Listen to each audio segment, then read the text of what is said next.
अवघ्या 50 रुपयावरून खून. पंचवटी पोलिसांनी 5 तासात आरोपी केला गजाआड.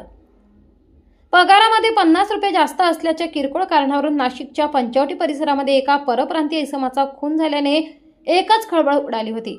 शांतीलाल ब्राह्मणे असे मृताचे नाव असून एका जणाला 200 रुपये पगार होता तर दुसऱ्याला 150 रुपये पगार होता. या दोघांमध्ये या पगारावरून वाद झाला. यात मैताचा खून झाला. या प्रकरणी पंचवटी पोलिसांनी अवघ्या 5 तासात आरोपीला ताब्यात घेऊन अटक केली असून संतोष अहिरे असे ताब्यात घेतलेल्या इसमाचे नाव आहे.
आठवणींचं नाव म्हणजे देशपांडे केटरर्स तुमच्या प्रत्येक कार्यक्रमाला खास बनवण्यासाठी आहे तयार.